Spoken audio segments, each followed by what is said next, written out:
Hello. Hopefully you can see me. I'm learning StreamYard. So basically, I'm hoping that everything goes okay today. I'm just about now to bring my friend in. We'll introduce ourselves and we'll get cracking with the discussion. Hopefully you can see me okay as well. So I'm going to introduce you now to Denny. Hello. Hello, Hello, Del. Denny.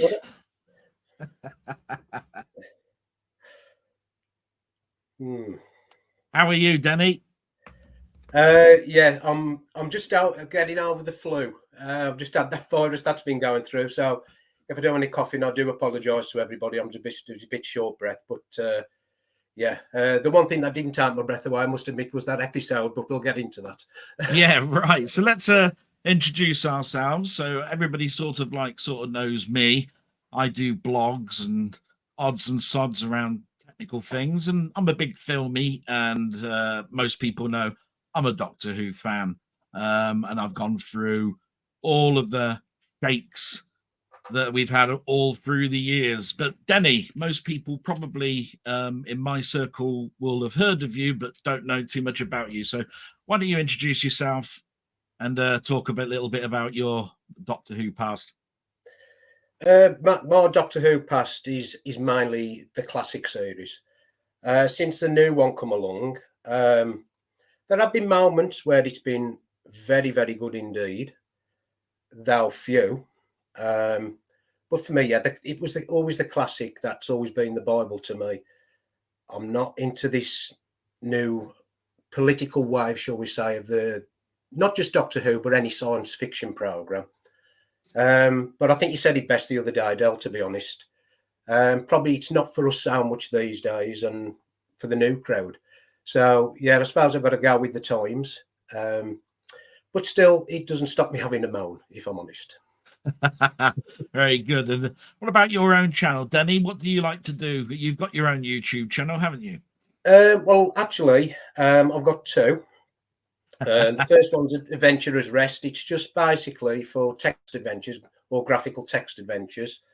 Ones I just remember from the past. And maybe some, they've got what I want to try or do that take a long time to do. I'm not one of these that will pump out a video every week, month, or probably every 3 to 4 months. It's probably once every 6 months, and maybe two will come out within 6 months. And then I do one Retro Control Center, which is for all other games. And basically, my channel's just about my retro past, what I used to like to play, what I've long played, and what I remember best through nostalgia, or interacting with people, or what happened in the past, how I started. Because I remember the mechanical arcades going back to then. Yeah, gaming in the 70s. So yeah, quite a varied past, really. Yeah, so I mean, really, I suppose what we couldn't say about each other is we've sort of got a similar past, two totally different areas of the country, but a shared sort of like hobby in regards to what we liked in our childhood, what we've liked through our teens, and where we are now in our lives, I suppose, is the best way to look at it. And especially these, yeah. all the films, yeah. Well, everybody knows mine's a mess, but I think I've told it a million times that you can't fit a 3-bedroom house into one room. But I haven't got a TARDIS, in joke there. So mine is definitely smaller on the inside. So anyway, we've just both watched Doctor Who, the 60th anniversary first special. I don't know quite how much you've watched during the week building up to this. And the only thing I can sort of like really say about it is that there will be spoilers. If people have not seen this, turn away, watch Doctor Who Confidential or whatever that's on at the moment, because I noticed that was mentioned at the end. Come back, we'll still be here. But is there anything that you sort of want to say before we sort of like do a recap and dissect this thing? Or do you want to sort of like just generalize the whole thing? I mean, I've got pages of notes here. I can recap it line by line, and you can say, "Oh yes, I remember that bit." We can do this many ways. What would you suggest, Denny? However it comes up. I mean, I've got myself a page full of stuff. Okay. I say for I was easily offended. You know, some of the bits. I'm not holding back on it. It's Yes, just, you know, I don't like the way science fiction and horror programs have gone. yes, But as I said, sometimes it's like the Star Wars series. They're probably not aimed at us, but I am entertained by them because they're like yeah. spin-offs from the main one. And I wish that's what they had done with Doctor Who. Like Yeah, and I'm glad you've said it, because at the end of the day, this is not going to be there's going to be no holding back in this particular stream. I wanted it to be 2 points of view, if possible, fair. And what we'll say is fair, because at the end of the day, it's fair to you. And my opinion might be slightly different, but then I might say why I think that's slightly different, or whether I'm just sort of like smoothing over the edges and letting it go for the sake of letting it go. That's sort of like how it will be. And I think, let's be honest. I mean, we've all got our own opinions, and that goes to everybody. Everybody likes different things. Because if we all like the same things, it would be very boring indeed. Well, yes, exactly. So this just so everyone knows, this is a warts and all, just like my blog. If you're going to be offended by language, probably turn away now. If you don't like hearing those words woke and things like that, turn away now, because there is elements of that in this story, and they will be brought up and they will be accounted for. That's the only thing that I can actually say about it all. Okay, and I think we'll start then right at the very beginning. So I turned on the channel, waited for the program to start. Straight away it opens up, there's a recap, and it's talking, and there's a lot of talking to the camera, which I was actually expecting, because not that I've seen too many documentaries or lead ups to this, but I have read certain things that were leaked, that were in text form, and one person did turn around and said, no spoilers or anything, but I can tell you now, there's a lot of talking to the camera. Now, that happened at the beginning. Did you notice it yourself? Did that bother you at all, that the Doctor and Donna were talking to the camera? No, I thought that was a very good intro, to be honest. I really enjoyed it. Sort of like Alfie, wasn't it? I mean, yeah, I mean, yeah, I was quite surprised, actually. I thought he'd just go into the credits, you know, straight away. But no, I like a bit of backstory. It fills the viewer into what happened before. You know, you all know what's going on. So yeah, I was quite pleased by that, actually. Yeah, and so then the titles arrive, and we've got a little bit of a mix of old and new here. We've got the Doctor Who symbol, which has been sort of modernized, but it's got that oldish style to it. You see the TARDIS flying around, something that we didn't really see with the old credits. You know, they used to sort of like do the outside TARDIS going down a tunnel. This one was more swirling and going around and all of that sort of stuff. And eventually the titles end with a slightly different tune, but again, not too different. And there is a scene of London and the TARDIS arrives. Would you agree that's what sort of like happens at the beginning? Yeah. Another thumbs up for the credits, the big, the start and the end credits. I really like the revamp. But that's one strong point about Doctor Who, especially the theme. I don't think there's really been any bad theme, really. No. I mean, for me, it's always the classic and Peter Howell's change when at the end of the Tom Baker series. Those will always be the ones to me. But yeah, it was nice that they changed it up. I wasn't, bothered about that. I actually quite liked it. Even looking at the bad years, and I talk of those bad years as being in New Who, Jodie Whittaker's side of things, the theme tune still had the sort of like rhythmical drum bit in it, and a high-pitched sort of like main instrument used. And we've had that all the way through, and it's nice that this is the 60th anniversary and they're not going to reinvent the wheel, is how I look at it. And so I thought, it's Doctor Who, don't you, when it comes on? Yeah. So what happens then is the Doctor is walking around in London and he meets up with Donna. And this time there is a shout out to someone called Rose. And later on, as they're moving the books around, we see the new Rose. There's a scene of the ship is going across the landscape. It looks like it's crashing, and there's a remark on, what did I put here? Dress sense of the Doctor from Donna, turning around and saying, you can probably get away with that up to the age of 35, but no, you can't really sort of get away with that. Anything to add so far with the story? Was it about that time as well? She come out with a quip, never trust a man with a goatee. Yeah, was that something to do with the master, was it? Or there was that one. I did just about catch it, but I didn't have enough right to put that. I just thought there's a remark about his dress sense, and I thought, wow, that's quite a nice little quip.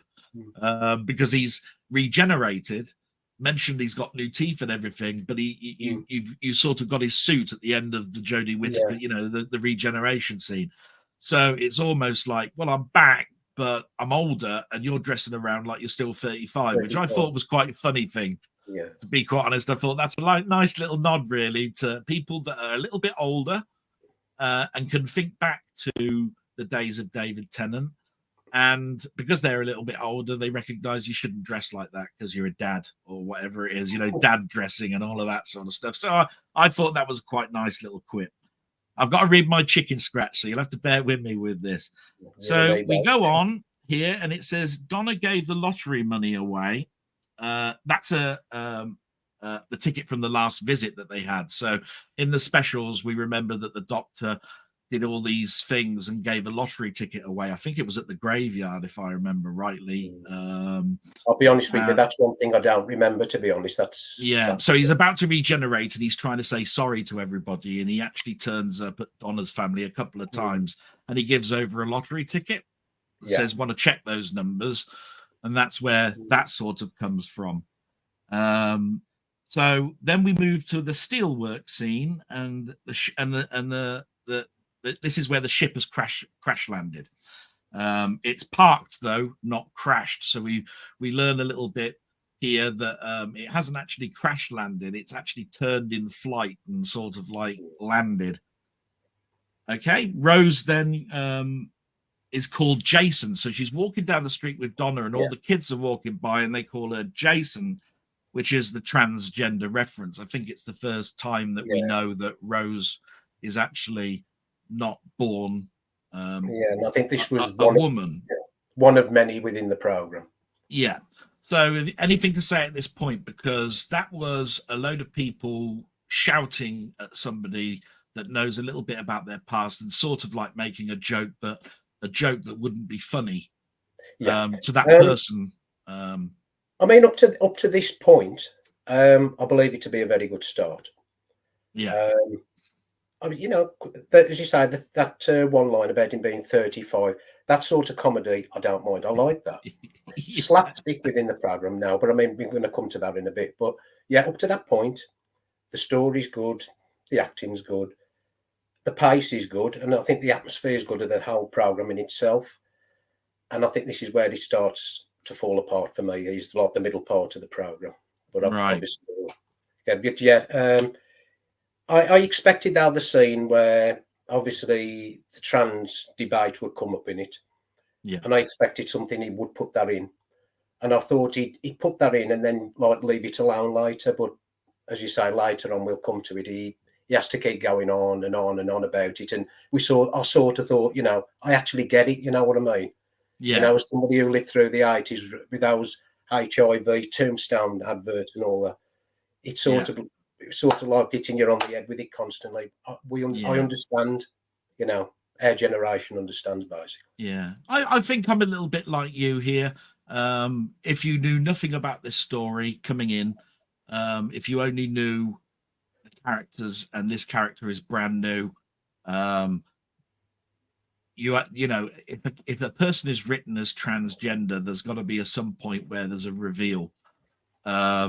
The thing about it to me is that I thought, well, yeah, it's handled quite nicely because you've got some people making jibe remarks about it and going along. And these are people that live in the street and have known them for years. We have to have a sort of history lesson that we don't know about because there's been about 14 years between all of this going on. I had in the back of my mind, though, does it have to be a transgender person? Could this person have actually just been written as a normal person? Is this being forced upon us? And I thought I'll give it the benefit of the doubt at the moment. There could be something written in the story that says the reason why this person is a transgender. We'll come across that in the story probably towards the end, whether you and I come to the same conclusion. But at this point, in the back of my mind, I'm going, all right, well, I'll let it slip. It's only a small remark about it at the moment. We move on. I mean, the thing is, though, it's a fact of life at the moment. Transgender people are out there. Yes, I couldn't care less. I don't need to be told. I know. You know what I mean? I couldn't care less. But I think you're like me in the fact that I always think that the story should drive the characters. That basically, is there a need? That's where I'm coming in. I don't mind a transgender person being in. I don't mind a gay person being in. I don't mind a person of color. What I'm saying is there a need for that person to be gay, transgender, color, whatever? And at this particular point, you don't know. And so from this point of view, I'm going, okay, so there must be a reason, unless it's just a person wanting to write a character in like that because it's not been seen before, or some other agenda. We know that there are agendas at the BBC and everywhere else.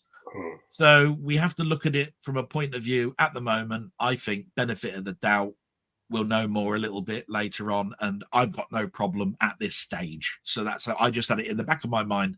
I hope the story drives it, but I just want somebody in the part that can act. Basically, that's all. Yeah. And at the moment, that's an unknown as well, because the person's been in it, 1.5 minutes of screen time. I should think about that. Yeah. But the agenda is already started, Yeah. Well, you just go, this is 10 minutes in, and already there is something, right? So we move forward. Rose has lost her job. She's talking to her mother. There's a narrative about what to say, which I thought was a bit woke. I'm not quite sure what I meant there. So she's lost her job and she's talking to her mother, and there seems to be a narrative in that when she's talking to her mother about, I think it was probably she was talking about Rose and talking about her life. And I thought this is a little bit extra on top of the transgender bit to introduce Rose in, because they were saying how beautiful. Well, that was it. She kept talking to her mother turned around and said, can I say gorgeous, being she used to be a bloke and all of this sort of stuff. And I was thinking to myself, oh, good God, I suppose really you're educating us in a way, because, we don't say brown anymore, it's black and all of this sort of stuff. So when somebody says, can you say to somebody that's turned into a woman now from a male, gorgeous, because that's how we express something to a girl or a lady, like we say bird and all of that in the old past, and chick, all of this sort of stuff. What can you actually say? What's offensive to one isn't offensive to another. So you're always onto a loss anyway. It's yeah. So I thought to myself, okay, so here's some reaffirmation coming in. Even the mother doesn't know quite what to say in the situation. And yet this is supposed to be someone so close, living in the family unit.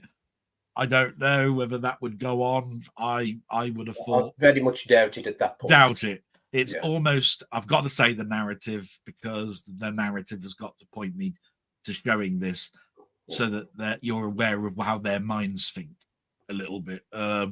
So again, I was going, right, here's some reaffirmation on top of what we just had literally 2 minutes ago in the street. Yeah. Okay.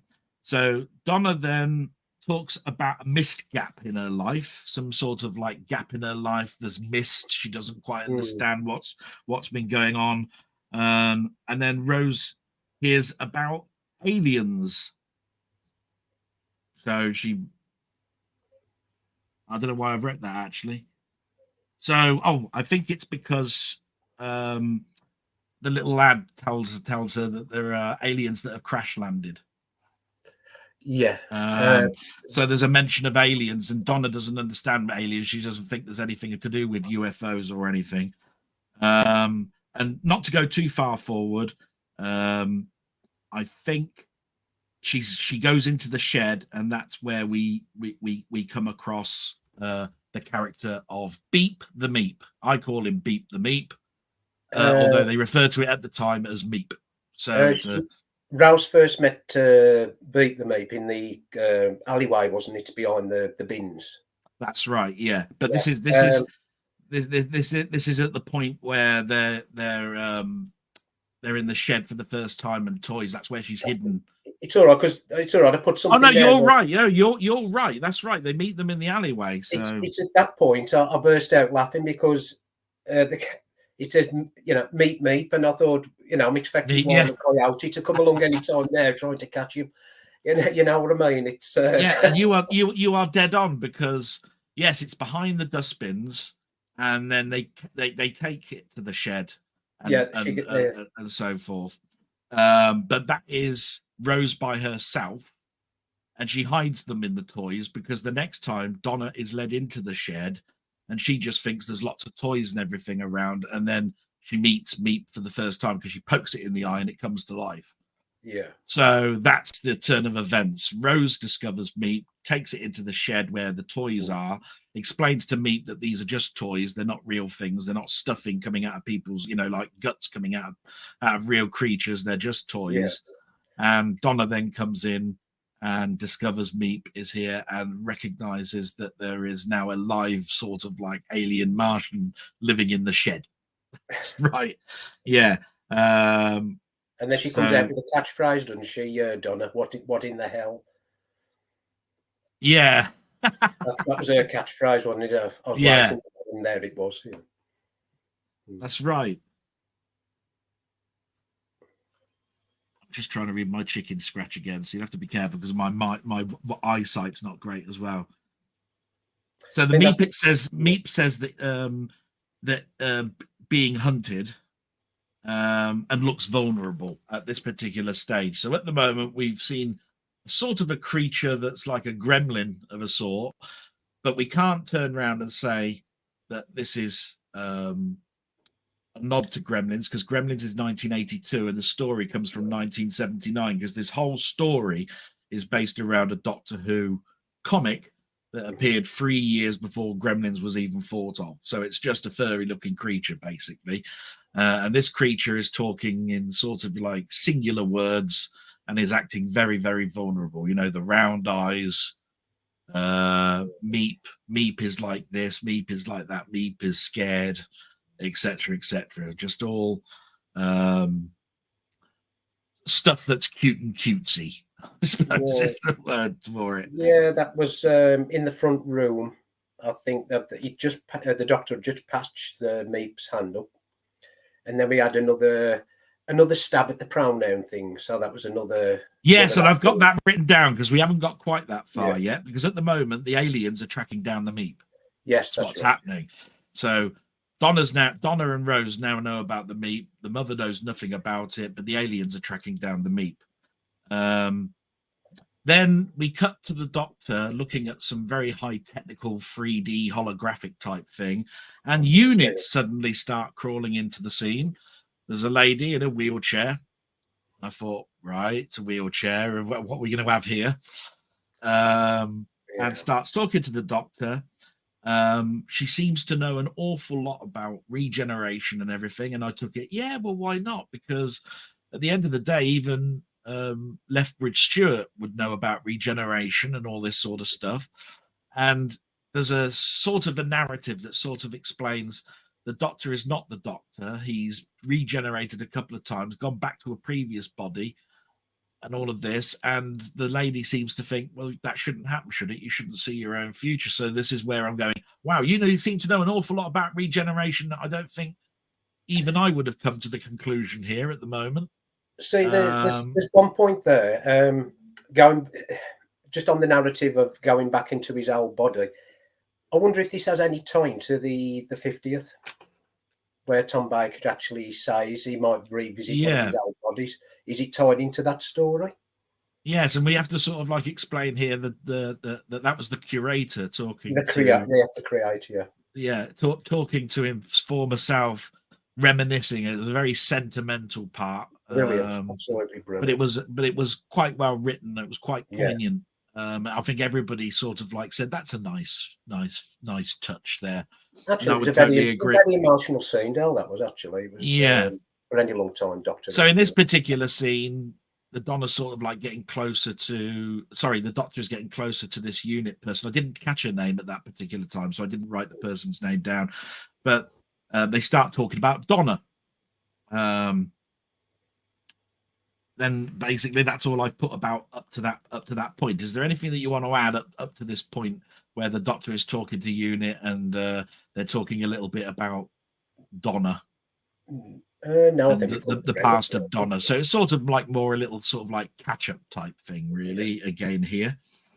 Then we find out that we find Unit has found an escape pod. So this is separate to the ship. There's an escape pod. And there's a comment made when the Unit person is leaving Doctor that's made where he says about the wheelchair being your whole life. Did you actually catch that? I actually didn't catch that. Yes, it's sort of like walking away. So it was almost like saying, no, the Doctor turns around and said, have you had that wheelchair your whole life? And she goes, you wish. And then walks off and then sort of like rolls off, should I say. And I thought, what does that really sort of like mean? Because I didn't really get it, to be quite honest. But that was a line that was in it. It says, have you had that wheelchair your whole life? And it says, you wish. Didn't quite get that. You don't think it's anything to do with that Davros line he come out with, do you? Well, this is the thing where you pointed out to me what Russell T Davies has said about the wheelchair, but I just thought at the time when I was watching Children in Need that it was just quite nice that they're showing Davros before he was in the Mark III wheelbase. And that there was something said about wheelchairs being evil. Yeah, the thing is, for me, I mean, just sidestepping the story completely, just keeping on that. Yeah. If that's the case, would the actual, is it, I forgot the name, the Carleds, they had mutated over so many thousands of times, obviously Davros then. The ultimate appearance of the Carleds is what the Dalek is, yeah. Would Russell T Davies then see the Dalek as disabled and reform them back into a Carled? Because if he's saying Davros is disabled, because it's not a wheelchair, it's the bottom part of a Dalek machine. Yeah. So although we did learn that Davros was a normal scientist that basically had an experiment go wrong, blew it up, and he'd lost the use of his legs and his arm, and was already doing future generic tests on the Carlid race to be what their ultimate self would be in thousands of years' time, and had to use the wheelbase or something, the Mark III wheelbase, as his way of mobility. That's what that was about, as far as I know. But wouldn't he then bring the Daleks back to what they were then, if he sees it as a disability, putting them in them machines? Well, you could look at it. It's almost like, it's almost like, I think Davros is a godlike person. It's like, I am God. These are my children. And so I am putting you in my image, and my image as I am now. It's just me thinking Davies, Russell T Davies coming out with that statement. Yeah. But that's how I looked at classic. How I looked at Classic Who is that he'd already gone as far as he could with genetics, to the point where there are no legs, they're just tendrils and everything, and he had to invent something that they can move around in. But in an unlikely experiment that went wrong, he then had to use the body of what he was inventing in the first place for them, and then because he looks a little bit like a Dalek, everything is in his form, and so he is a godlike person, because he even says, this would put me up amongst the gods. He even says this in Classic Who, and he said, yes, I would use genocide as my way forward to destroy everything apart from myself and my Daleks. It's almost like his mind had just totally snapped now, to the point that he is going to be the ultimate being for the whole of the galaxy, the whole of the solar system, the whole of everything. And everything is good, and because he always refers to him and my Daleks, which basically means that there is children. And we know so basically, Yeah. So I sort of see that from classic Doctor Who in regards to the Davros character. But it's like I say, I just don't understand Russell T Davis's expression of wheelchairs as evil. Maybe that's something that's been said about Davros in the past, and he's had to bring it up because then you see Davros in a wheelchair, and so people that are children see people that are on wheels as being evil. I don't know. I'm not that up on Who that I've ever read anywhere that things on wheels are now scary to children, and they think of therefore that anybody in a wheelchair is evil. Never heard of that expression before in my life. No, Norma. And I thought if you hadn't have mentioned it, I wouldn't have even thought about it, which is why it was so out the blue when you told me about it. Yeah. To be quite honest. I just found it a ridiculous times, able-bodied or disabled. Anybody can be evil. Because whichever way you look at it, Davros was not a disabled person. It was a person that became disabled and so used technology to succumb over the shortcomings of not having an arm and legs anymore. Yeah. But it'd make a good That's story. all that is. Yeah. Anyway, I'll start stepping the whole finger. Yeah. So we've gone past a bit now where Unit recognizes that there's an escape pod, and the Doctor has mentioned something about if you've been in a wheelchair your whole life.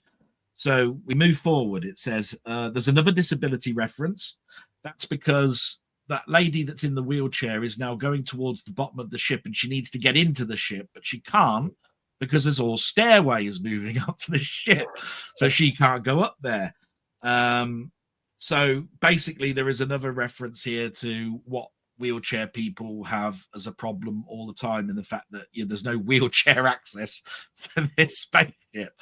Now, I don't know whether this is being forced upon us, whether this is because this is literally 1.5 minutes past the point where we've just had the Doctor turn around and say, "Have you been in a wheelchair all your life?" And she says, "You wish."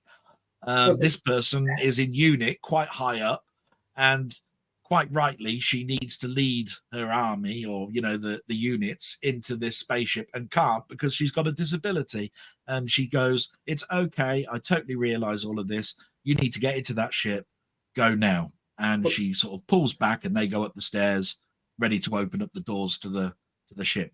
But surely, after 1989, we saw Resurrection of the Daleks again. We've referenced them too many times using a hover mat. I mean, sure, we got to the point now Unit would have some way for people who are disabled to use those type of facilities. Yeah, I suppose we don't know at this particular point what's happened to Torchwood, because they had all this alien technology. We had this whole story about a big skyscraper that nobody really could see. And inside there was all these Cybermen, and there was all this alien technology. You could lift heavy things with anti-grav things and all sorts of stuff.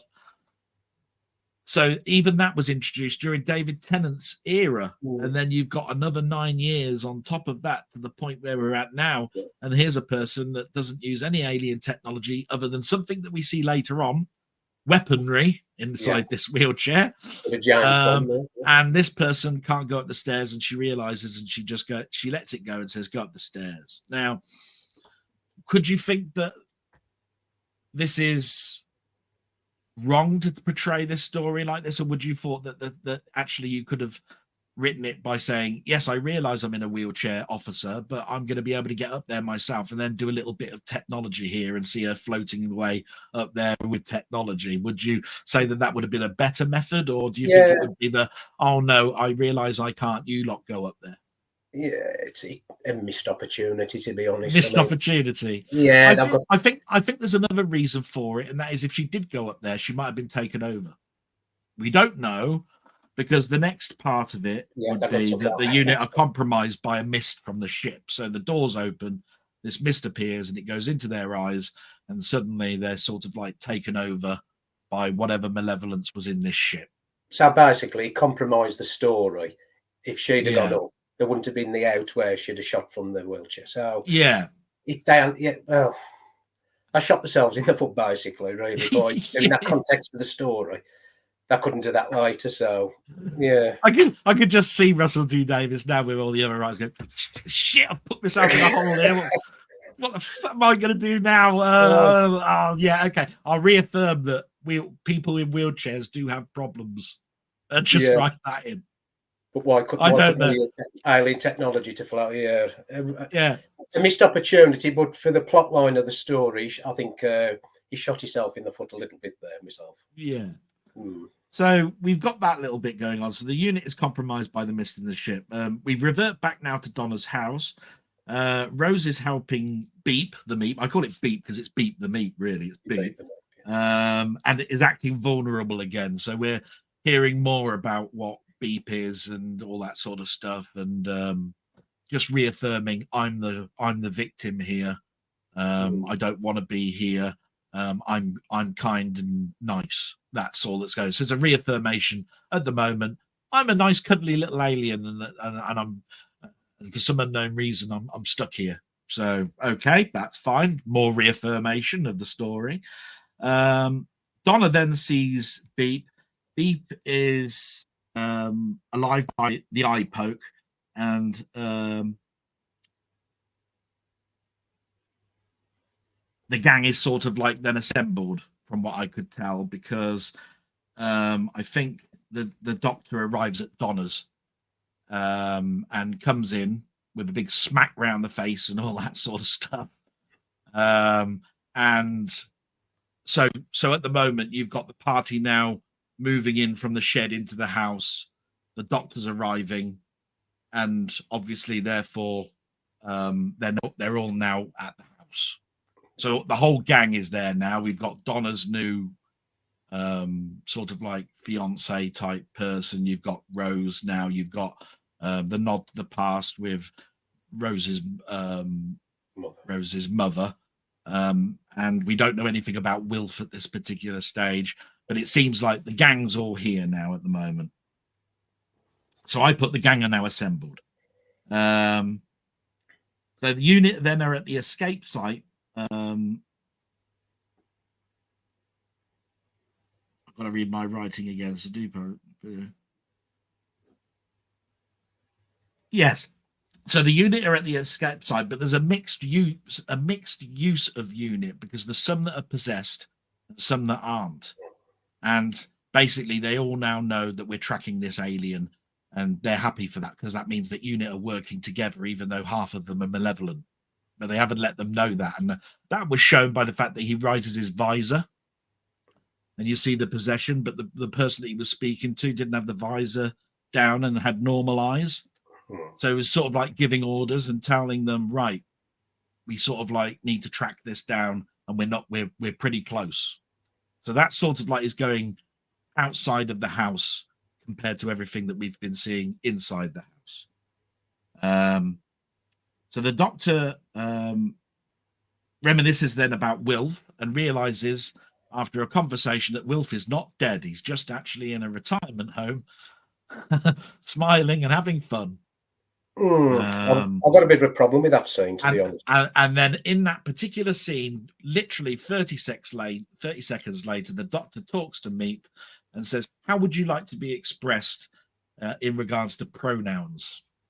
Which is where I think you've got a problem with this scene, because that's what happens during the living room scene with the unit not knowing that they're in this house, and Meep is now introduced and the doctor's there as well. Yeah, well, two parts there. The first part, Wilf. Yeah. I can't understand why they said he was still alive. It would have been a nice tribute to Bernard Cribbins. Because I don't know whether you noticed when David Tennant thought he was dead, the expression on his face, his acting, that part, even I had a lump in my throat. I thought it was a wonderful scene. Then all of a sudden, he's still alive, and he just totally killed it. If you pardon the pun. I thought that just totally killed the scene. It would have been lovely as a tribute to, to Bernard Cribbins, if that had just allowed the character to die. That's a personal thing, I just thought that part where you saw the emotion from David Tennant, the doctor, at that point, I thought it was wonderful. And then the character of Donna just killed it stone dead. Yeah. I thought, you've ruined that scene. Yeah. And so before we move to the pronouns, because unless you need to say more about Wilf, I've got my own opinion of that particular thing as well. I'm exactly like you. I had exactly the same emotion. I was going, why didn't you just say he's dead? Yeah. I mean, he even said, well, he was old in his age, and the doctor even said that. And they said, oh, no, you're misunderstanding. He's just living in a retirement home. And I was going, now, unless there's going to be remember, this is one story of 3. Unless there is something that I'm not aware of that's going on in the second and the third story and that ends this whole sort of like Donna part to it and leads into the next story, and they're doing some super special effects where you see where Donna is left behind with Wilf. There's some sort of like emotional scene and you see him waving away while the doctor goes off, which would make a nice scene. And then they could do it with the end and says, this is in tribute to Bernard Cribbins, always in our thoughts and minds, etc., which would be nice to think, hey, he may be dead, but nobody's ever dead. It could be something as sentimental and nice as that. But at the moment, I was depressed and sad that they went this route, because I was going, why can't you just say he was dead? And then have at the end dedicated to Bernard Cribbins at the end of this episode. But there's none of that I know of. I didn't see all of the credits go up. As you say, you never know. The second or third episode, something might happen you don't know. Special effects these days, that can do anything. But it would have been better if they'd have paid the tribute and allowed that scene to play out. Because I'm just going to show a message now from my friend Colin. It says, look, my view. It said Wilf was still alive to get away to get Donna into the TARDIS at the end, which we know did happen.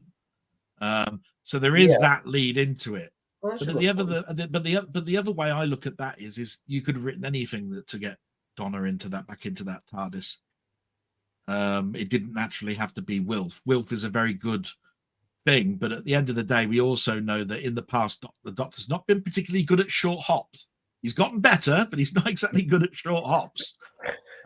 So I could have also have turned around and said you could have written a much better story in the fact that we're back to David Tennant, which is before those other Doctors, and therefore he's got to get used to things, because that was the other thing that I was going to bring up a little bit later on, is that there's 2 ways of looking at this regeneration. All of a sudden, the Doctor is not crazy anymore when he regenerates. It's like, I'm back in my own body. I don't understand why I'm like it, but I'm not jumbled up. My brain's not muddled. I'm not acting erratically. I'm not going in there looking for new costumes. I'm not doing any of that sort of stuff. And we all know that that's because he seems to have gone back into a previous form. But it's a previous form with the knowledge of everything that's gone on. But wouldn't it have been good that because he's actually has regenerated, that he'd forget a little bit about the TARDIS's ease of moving around a little bit and be a bit like, no, I was supposed to just hit that point there, but I didn't quite make it because, I'm still getting used to the TARDIS again after I've just regenerated or something. Yeah, I looked at it like that. But let's go back to Colin. He says, my view, they said Wilf was still alive to get away to get Donna into the TARDIS at the end. You got anything to add, really? Because I mentioned I think they could have still done that as a different ending, but we're going forward a little bit here. We're not off page 1 yet. Oh dear. Well, it's always a possibility. It's just for me, on a personal level, for me, I would have just liked to have paid the tribute to Bernard Cribbins. I thought that the scene was going to be powerful enough. Yeah. And they could have got the Donna into the TARDIS anyway, any particular way. I mean, it's... Yeah. I will just reaffirm something as well, is that Colin said just before this, you're probably not watching the chat, so RE, wheelchairs and stairs. Yes, the plot absolutely needed to not to be taken over. So that's a reaffirmation that we deliberated there, didn't we, over that, really?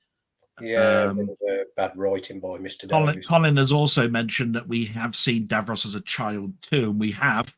The Doctor was in the middle of a battlefield and the child was in the middle, and he actually helped Davros come out of that battle, that minefield. That was in the Capaldi era. So we have seen Davros as a child. That's really all of the sort of like not questions, but bits of chat about the stuff that we've been talking about. Yeah. I've got to be honest though, as I say, not to keep going on about that particular plot with Davros, but it would make a good story before he ended up in the the base 3 Dalek design, the base Mark 3, isn't it? Yeah, but yeah. So the next thing after Wilf was the pronouns part, unless there was something else that was beating you up in this particular. I just thought it was at this point now. I'm starting to cringe. Yeah, I couldn't care less what your pronouns and what my pronouns am. Just get and live. You know what I mean? I couldn't care less. Yeah. To get upset over something like that there's a lot of things worse within life to worry about and stress over about. Trust me. Yeah, I mean, you already know that we've had discussions in the past, not in this, in about Starfield, where someone on the internet brought the internet down with a pronoun thing in a game called Starfield. Hill versus Baby. Hill versus Baby. Yeah, that's right. And I've seen his channel a number of times, and at the end of the day, I looked at it and went, I've gotten through 40 years or 50 years of science fiction without me having to care in the world about how I address an alien, a he or a she. Why is this such a big thing now? Yeah. Am I upset about it? Not really. I suppose what they're trying to do here is educate the future people, and that's not me, on how we're going to address things like transgenderism and all of that sort of stuff in regards to he, she, her, him, etc., etc. It's an alien. I mean, I don't exactly call everybody ET when I see an alien on the screen. Oh, look, it's another ET. No, it's not another ET. It's an alien. They've got a name. They've got a whatever it is, right? I think we've gotten away with it in the past because they seem to introduce themselves, or we learn that they have a name, so we then refer to them by name, and then it's not he, she, problem. It's not like they're called Ginaism. Oh, Gina, that's a girl. All right, so it must be a girl lady. You know what I mean? I've never really looked at it like that. I've just gone, oh, there's an alien called Junagola. Oh, okay. I never even thought, has it got a penis or a vagina? I've never really. Yeah. I don't look at it like that in my science fiction. I couldn't care less about whatever. It's just I'm not going to be dictated to by somebody else.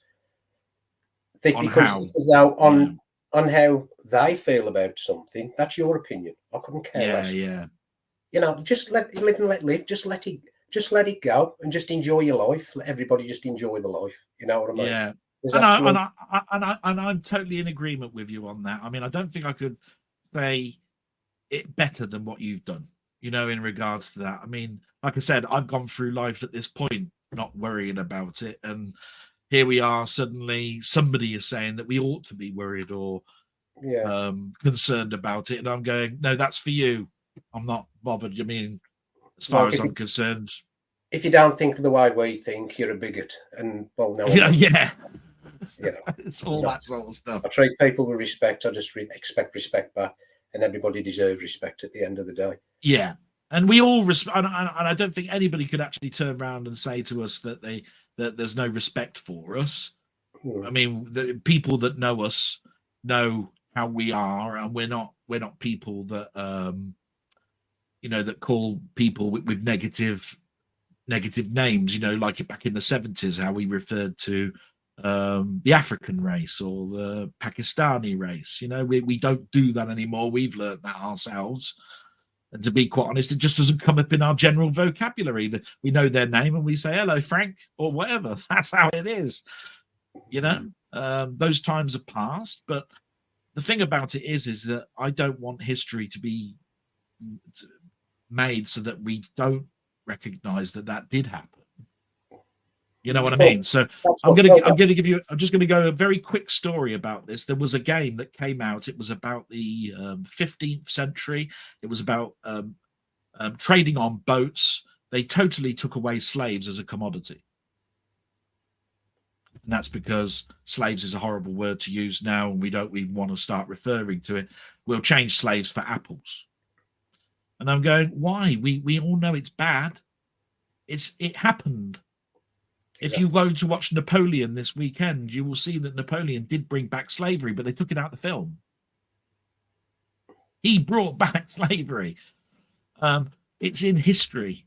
are we saying that we should basically rip the pages out of history and not educate us? What we need to know is that happens. But this is Doctor Who. We're not going to go down that route. Is there anything you want to add about pronouns before we move forward? Because I must admit, it's a sticky point that we move forward on. Yeah, that's about the third or fourth time now it's been brought up in the story.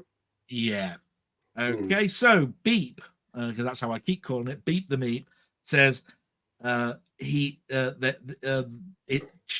being hunted, the creature's being hunted for life, and it's for the fur that he has. In other words, there's a big story that says my race is actually now being hunted across the whole of space for my fur.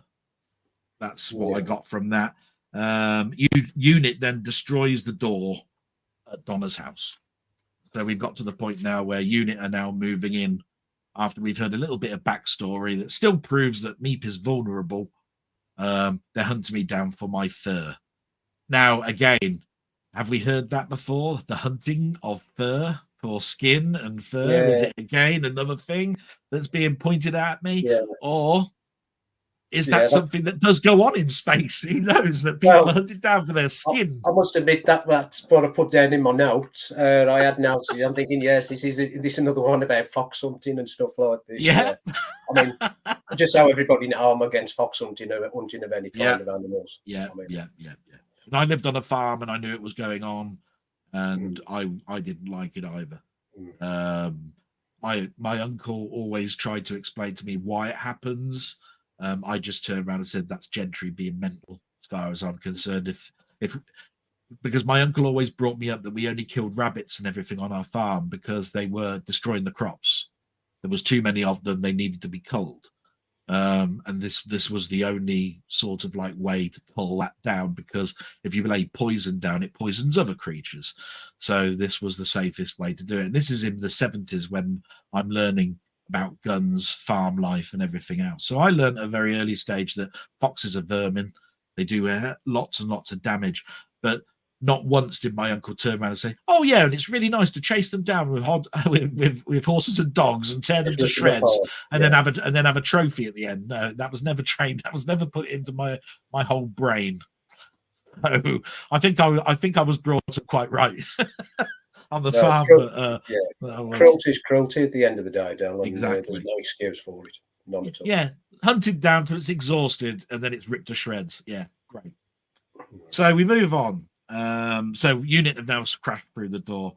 The Doctor then creates a sonic shield and moves it into the hallway. That was a nice, interesting little twist, I thought to myself. It looked really, really nice, and I thought to myself, oh, bloody hell. Yeah. Anyway. Something a bit new, and you can tell Disney had definitely pumped a bit of money into this, because the special effects seemed a lot better. And well, I like the idea as well that it's just the sonic screwdriver again, not this sonic guitar, sonic sunglasses, sonic trowels, sonic. Sonic technology does absolutely everything, but it was nice that it's just in the screwdriver. I was concerned at this particular point because I think the sonic screwdriver being shown around near Donna would bring back some of her memory, and I suppose that is shown in their expression that I might not have seen at this particular point, because I'm writing down a load of notes, remember. So anyway, the Doctor then leads the guys, because I call them the guys now. I mean, it's just, I don't want to call them the fam, because we all know what the fam was under Whittaker and all of that. He's leading the friends up into the attic. A battle is going on outside between Unit and the alien creatures as well. There's a big battle going on. So they're trying to get into the Unit house. There's also a battle going on outside, and the Doctor is now leading them upstairs into the attic. That's what we know so far. Yeah. The Doctor leads an escape group through the house's attics, and while the battle continues, and then manages to go through around the 4th or 5th house, and gets into the taxi and drives out of danger. Lasers are hitting the taxi, but they don't seem to be doing any damage, which is what I put down. Now, remember, I'm stopping at this point here because what you have to remember is I'm writing this down verbatim as it happens, and we know a little bit later on about the laser That's fire right, and yeah. everything. But is there anything that you didn't like in any of those scenes? Because the doctor did stop and feel the heartbeat of the fallen soldiers, while he knew that he was putting the others at danger by not driving away in the taxi immediately. Is that a doctor's trait, do you think, that he would have done that even in the old days, that he would have stopped? It stopped and cared, but was it that a point at that particular point where the doctor was already having ideas something wasn't quite right? Yeah, so I couldn't Because tell from David Tennant's face whether there was a twinkle in his eye going, I'm not quite sure about yeah, all of this at the moment. because this is obviously coming to it in a bit, the courtroom scene where it all unravels. So yeah, that's what I thought. I thought, well, originally, but it didn't click till after. But once he felt his put, and then I thought back and I thought he must have knew at that point something wasn't quite correct. Yeah, because he says actually in the taxi, this is all wrong. So he's found out whether what's happened to the soldier, drives off, and then he says verbally out loud, this is all wrong.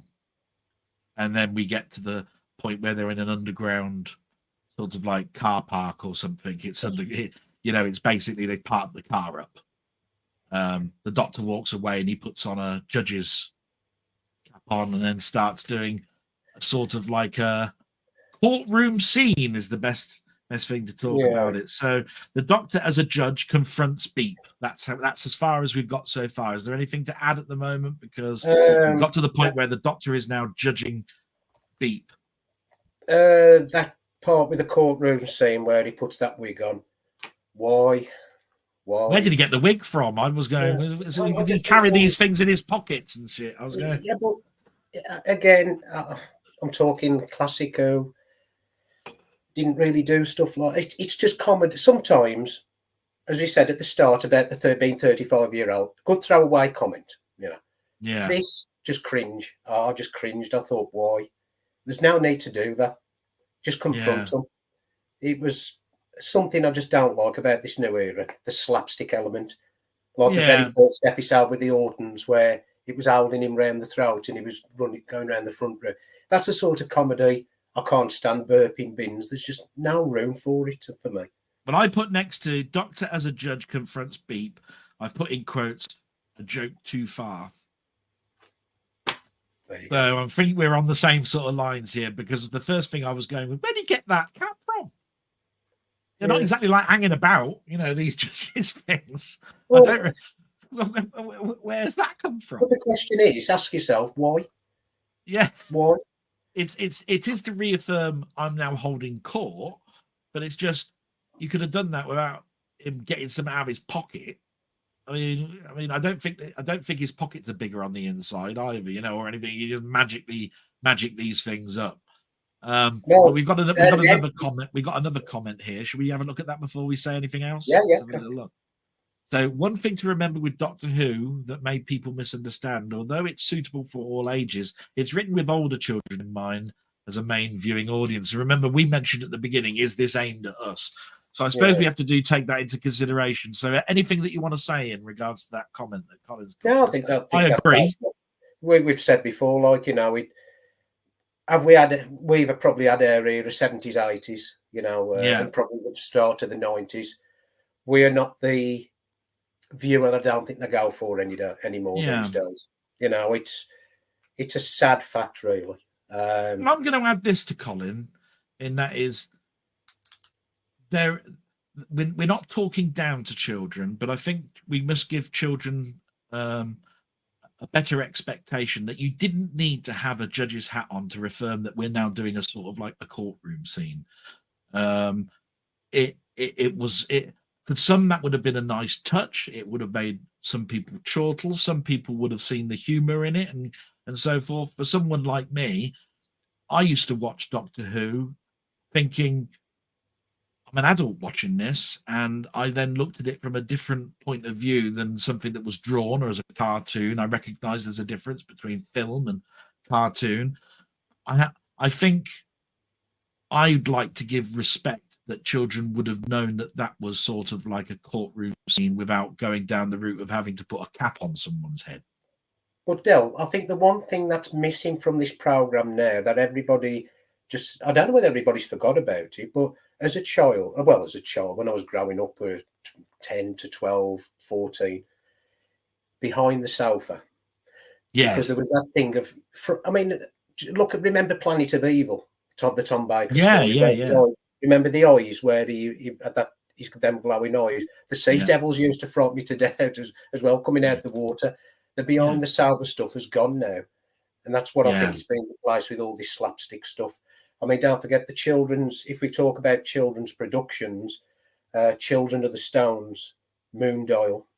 Yeah. Those didn't talk down to children. They took children on an adventure.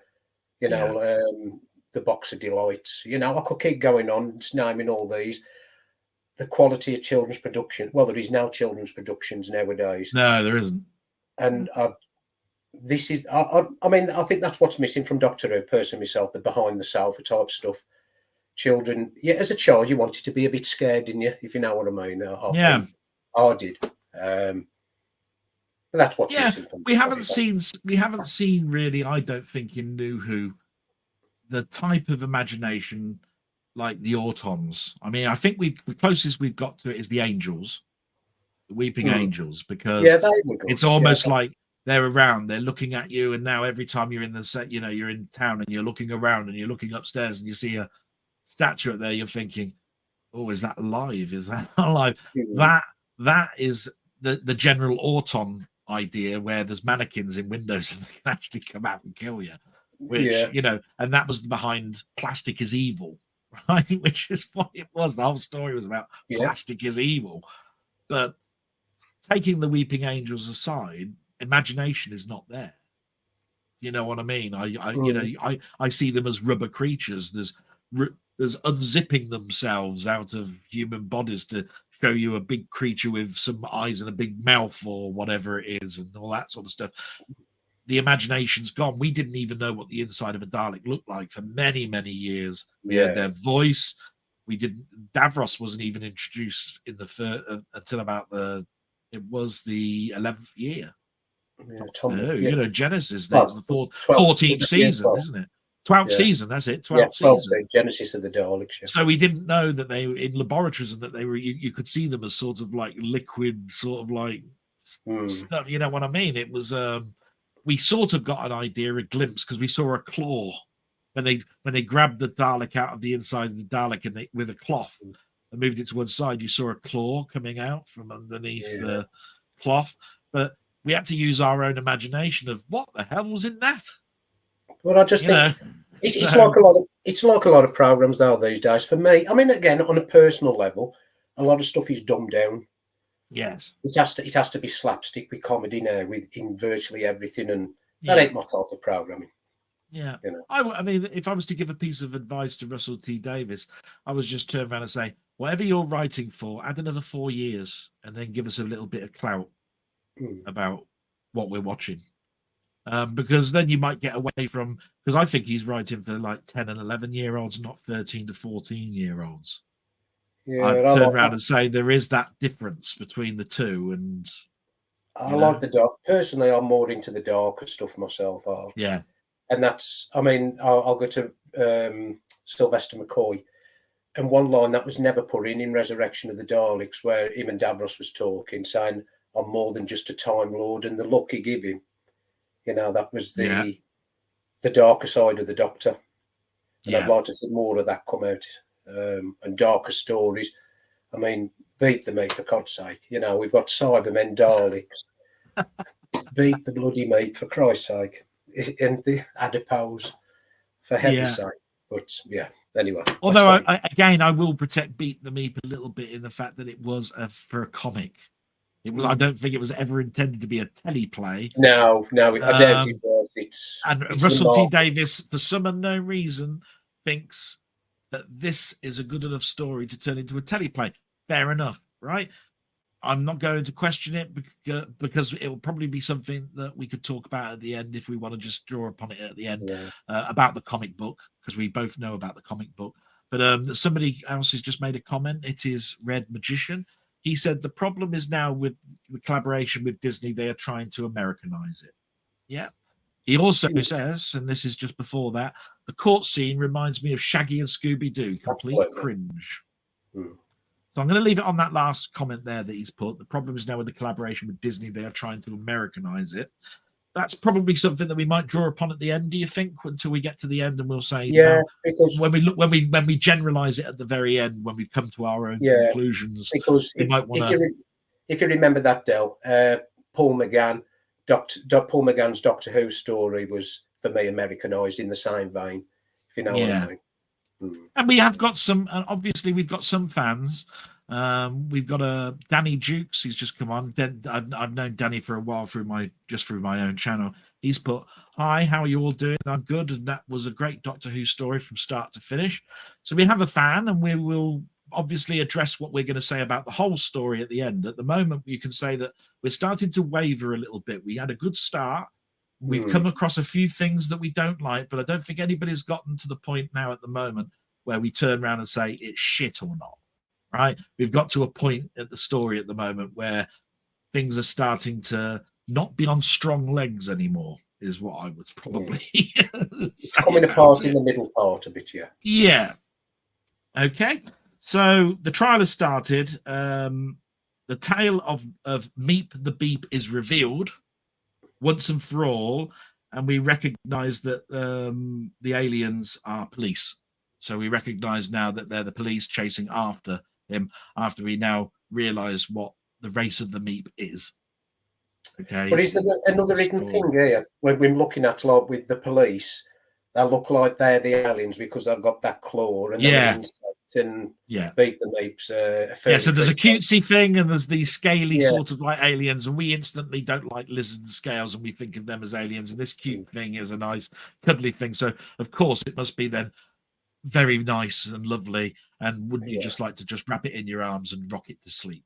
Bollocks. In other words, don't judge, but exactly. So again, we've got some reaffirmation of classic people telling you the reason behind this story, like in He-Man at the end, when you used to watch those. The reason for this story at the end is that you have to recognize that all people should be respected, and blah blah blah blah blah. And I'll do that with my magic sword every week. Blah blah blah. He-Man and off.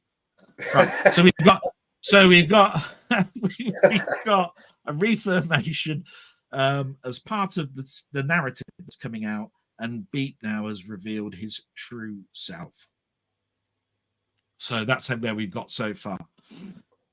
Then the Doctor is knocked unconscious and the group is ferried away. So they're now on a vehicle going somewhere. Okay, so we're happy with that. The Donna then starts to regret. She starts to remember a little bit more about what's going on. She starts to regret things. And we can see that there's a change happening about her. The Doctor and the gang are then led back to the steelworks, where the ship is actually not revealed to be in disarray. It's being mended. So we now know that there was a purpose for not going to this steelwork. It wasn't actually like a crash site, and it wasn't a landing on top of something from a random point of view. It purposely landed there because it could be mended there. That's that part of the story.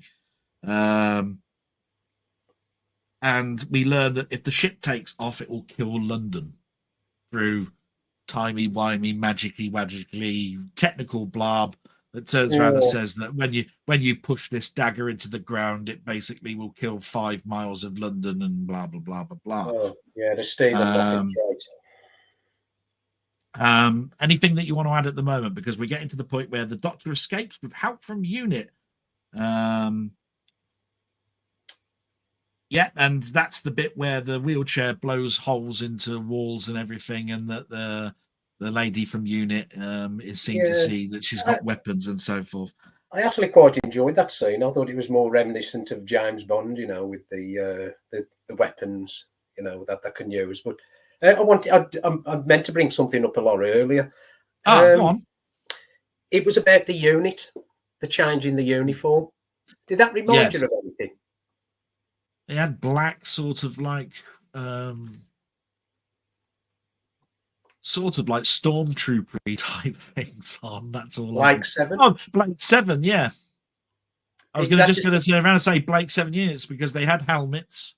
Yeah, it just hit me straight away, and I thought, oh, nice. I like the new look. Yeah, that was good. Yeah, I was just going to say they just got padded black jackets, but then I was Yeah. thinking about it more, and I was going, actually, that's sort of like the stormtroopers for Blake 7 rather than Star Wars, where they were all in plastic and looked like robots. In fact, I thought they were androids for most of my life in 1977. I thought they weren't people in those creatures in those things at all. I thought they were all androids. You knew full well that you've got an army and they're in black jackets, and you see the difference between black and white quite easily in Blake 7, quite blatantly by the clothes, actually. So yeah. But why aren't units using laser guns? That's another thing. They're still using again, I don't know if it's because they need to shy away from showing people that there are alien beings, even though you've had all this aliens are going across ships, aliens running the country, all of these things going on. Apparently, we're still supposed to be so naive that we don't recognize these things have been going on, and that there's no such thing as aliens still yet. In fact, everything is still called a UFO. I find that hard to believe. But it can be a bit convoluted in the fact that I don't know quite how much of the Doctor's been written so many times in other stories where it says I've rewritten history where people's minds have gone back to the point where did that actually happen and all this sort of stuff. I mean, Donna still thinks there's no such thing as UFOs, but she's purposely been wiped. Yeah, well, and her mother is purposely turning around and saying there's no such thing as aliens and all of that sort of stuff, and you're stupid. But there's so many people with mobile phones. I'm just wondering how the hell do you wipe it all? It's just mental.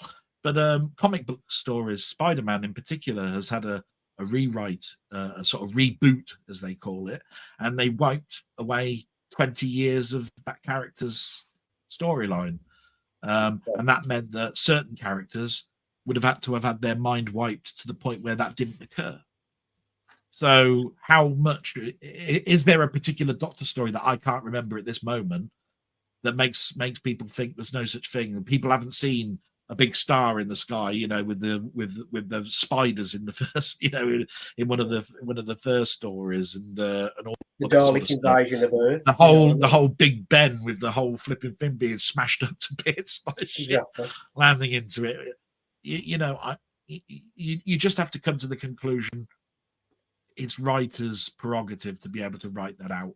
But don't forget though, Del, John Pertwee's years was more based on Earth because obviously it was taken away from him to dematerialize. So at some point, it'd just be out there, wouldn't it? At this point in time, it would be out there by now. Yeah. So we'll move on a little bit. I don't think there's anything to add at the moment. We're quite happy with the wheelchair and with the weapons in it and its blown holes. The group are led to safety, but Donna decides that she needs to break away from them and run after the Doctor towards the Doctor. She manages to get into the ship, and she calls him for the first time the Doctor. So it looks very much like her memory is coming back. Yeah, they're trapped in the ship. Donna is trying to help. So that's what I've got so far there. The dagger drive has started, and it started to put cracks into the world. The Doctor and Donna talk, but Donna's help will kill her, the Doctor actually explains. You will die if you try and help me. That's his expression to her. Doctor now reads out aloud a code that Donna then starts to recite towards the end. The Donna then regenerates or appears to look like regenerative energy is flowing out of her. She expends the lot. And the Donna reenacts why she has been acting so soft, which is that she was in a loop. She explains that she was in a loop. They put him in saying, "You made me soft. No wonder I gave all that money away. If it had been me, I'd have kept all that money. I'd have put everybody in safe. It's your fault. You put me in this endless loop." Did you get though at the end where she finished off the sequence and she said binary?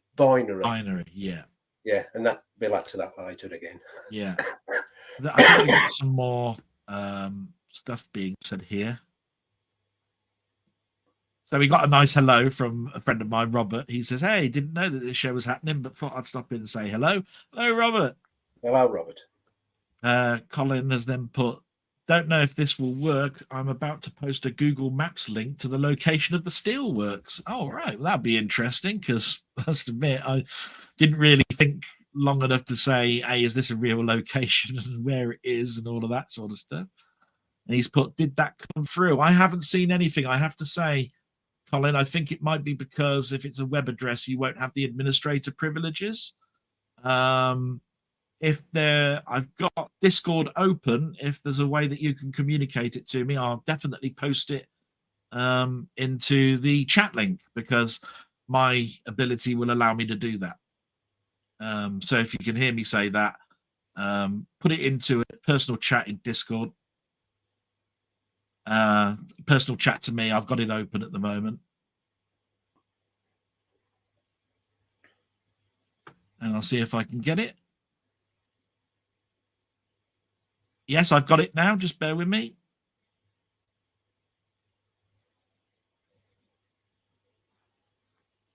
And I'll put it into chat. There we go. So hopefully people now can link on that. That was very nice of Colin to do that. That is a map link to where the steelworks were in the actual episode that we've been watching. Absolutely brilliant. What does Colin then turn around and say? Yeah, that always makes me wonder. Everyone on Earth in the Hooniverse should know about alien life. Yeah. So I don't think it's something that the writers aren't aware of.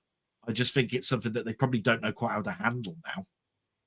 It's so out of there's so much history and so much been written and so much rewritten and so forth that it's probably now just the less we say about it, the better, and maybe people will forget or just let it go by that these sort of things occur. Do you think it should be addressed though, Denny? Yeah, I mean the thing is, units are there for extraterrestrial life. They should have as many weapons or gadgets as they need to repel. You know what I mean? Of all the different types of guns or whatever or technology. For me, I mean, it doesn't make sense. As I've said, it's just the Pertwee era that more or less kicks it home to me. He was on Earth for all the exiled on Earth. You had all those aliens. Yeah. Surely at that point, then they should units, as I said, that they are a team to repel any alien threat to the Earth. So yes. Really, they need to. Yeah, they were a special task force that basically that were there as well for the unexplained, and they even referred to the Doctor as a scientific advisor. And there was all sorts of stories going on. You'd think to yourself that people would start to realize that this is going on. And UNIT were in plain daylight, traveling around London and so forth. Yeah. Nobody batted an eyelid. You know, they were considered like army and navy, like anything else. You know, just seeing a person walking down the street, they, you know. So I'll just be honest, I just think it's poor writing, to be honest, at the end of the day. Yeah, and I think I'd probably agree. Now, the next comment I'm going to come up has come from my good friend Ian Hill, The Ramblings, that I think we'll talk about at the end, because we've already talked about it at the beginning about Wilf. So we're just going to go back to Wilf at the moment, and this will then be talked about at the end, where we've now got some extra information. Because remember, I turned around and said maybe we're going to see something about Wilf in the last story, that we've only just seen the first story, and that there might be something in there. So Ian has written, "Hi Craig and Denny, I've googled Bern Cribbins in July 2022. He was on the set in a wheelchair in a photo with David Tennant, so we're going to see him in these specials." Oh, so there we go. Really? Thanks for that, Ian. That's brilliant. So that's probably why then. So again, when I was saying, my face dropped because I hadn't seen any of these pictures or anything, and I'm going, oh, well, I feel that way. But I said, but maybe there's a twinkle here that there might be something at the end, you know, at the end of these 3 stories, that we'll see him waving away or whatever it is, done with some CGI. But apparently he was still around while this was actually being filmed. And I suppose we do have to remember these things take years to actually get filmed. Yeah. And it's a good job that they filmed the end before the beginning. Well, it went. I suppose it went both over us, really. If it hadn't been done, they'd have put a tribute, wouldn't they, at the end of the first episode? I would have thought so. So you know what I mean. So we'll go back on now because we're about 3/4 of the way through, approaching heavily now the end. So Donna has regenerated. So Donna re-announces why she was soft.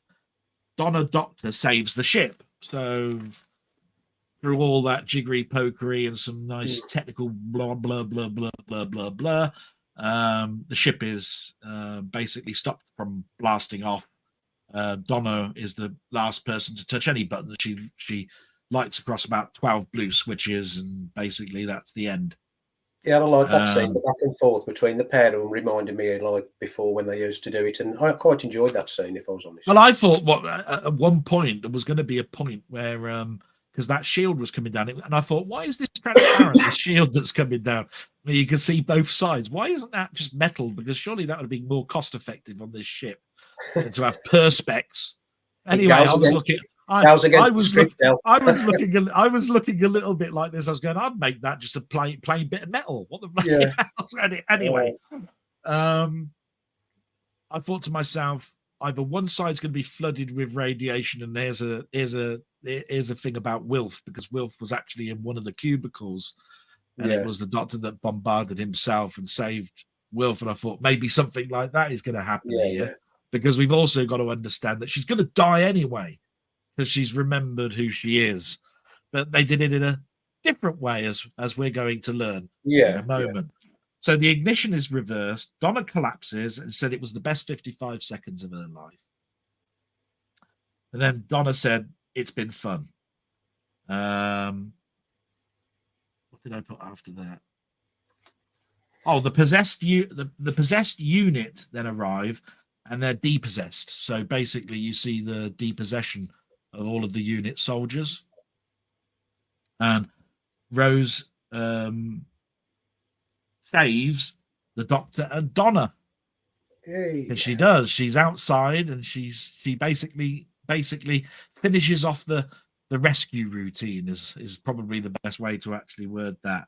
The meta crisis was handed down through Donna into Rose, is how it's explained. Which is a good plot, it's quite acceptable. So I thought that was pretty interesting. I thought to myself, right, okay. So there's this all-encompassing energy that gets weaker as you then give birth, is I suppose, or is passed down hereditary wise. And I was thinking, yes, possibly. Don't know, but it seems that has saved Donna enough. Was enough. It works for the plot of the story, and it'd be believable in a sci-fi setting. And I thought to myself, I'm not going to try and disassemble and untwine that, because I think that's actually quite a good answer, that it's actually been passed down. Now there's one crevice to this, and I'm going to mention it at the end, which I'm totally against, which is a little bit later on in regards to this meta crisis regeneration. I know where you're going with this. Which I did not like one bit, and I thought didn't need to be there. And it's all about traits, how women are and how men are, which we'll talk about in a bit. I'm just reading my writing again. Do apologize.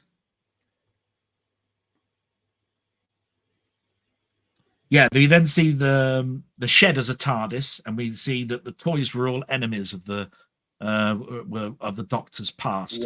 So there was a sort of like a scene from Rose's brain where basically you see the shed, and it sort of like shows a superimposed image of the TARDIS's doors, and then when you look around the inside of that shed, you see all these stuffed animals that she's been making, and they all tend to have been enemies during the David Tennant period of time. She's been sort of like subliminally been making them. Probably that was there at the start of the program. I never caught it at all. Nor did I. Totally got me. So I turned around and went, "That's nice." Oh, that's all right. And then the gang are all happy. So basically, we know now that everybody's all happy again.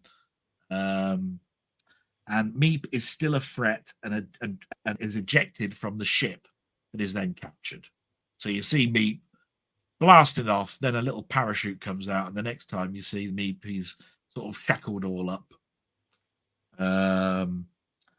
and he's taken away. But Meep has a last line that is supposed to be chilling, that is supposed to fill us with dread about what the next future stories are, because he says Meep warns the Doctor about the boss is not going to be happy.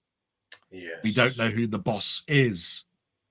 I read the comic, and I think Meep's been in several stories, so it doesn't exactly tell me whether Meep or Beep has ever worked for anybody. So I think that's the end of the actual involvement with the storyline of that particular Doctor Who cartoon strip. I don't think it goes any further. I don't know if Meep is in any of the next 2 episodes. I doubt it, but could show up in the 3rd one. Definitely won't be in the 2nd one, I don't think. I think the 2nd one is a totally different feel and a totally different movement away to Doctor, and I think the 3rd one wraps it up, so it could. So I don't know enough here. So do you think the boss has anything to do with the factors why he's come back as a previous incarnation? Yeah, we don't know, do we? It's got a good chance of being that, though, hasn't it? Really, yeah. I think. Yeah, I think Russell T Davies is very good at arcs, and I don't think he'd leave that open. I don't think he'd want it to be a thread for the new writers in the next series of Doctor Who. I think he would wrap this up into its own 3 specials, winding it all up with no plot holes and no trail parts. You think this boss is from Tennant's previous adventures? Yeah. Is it somebody that we wouldn't probably think of, or? Yeah, it's a difficult one, you see, isn't it? So it can't be something as easy as the Master, can it? Although he did say in an interview with 2 Kids, he said he always said that the Master was the greatest villain. Always said the Master was the greatest villain. So he has a big respect for the Master. Yeah. So we'll see. So anyway, we then get to the bit that I didn't like. The regenerative energy leaves Donna and goes into Rose. They are managed to expel the rest of the metagenic energy as women can. That's what they say. Something that your predecessor would have been able to have let you know, but you as a male don't understand, is that women can let go. And then you see the energy leave the 2. Yes. Knowing that one of those is a transgender and was a male. Another emphasis on top of what's being said, because she now thinks as a woman, and therefore women are the only people. Well, I say that nastily, but it's not that. It's just that men can let things go. They do have the ability to be empathic and let things go to one side. It's not just wholly owned trait that only women have got, which is why I have this horribleness about that whole line. Didn't like that one bit. It's almost like, Doctor, you don't understand now because you've just been regenerated a bloke, but if you were like me, you'd have understood that we can do this because we can just let things go. Energy falls away. No, bollocks.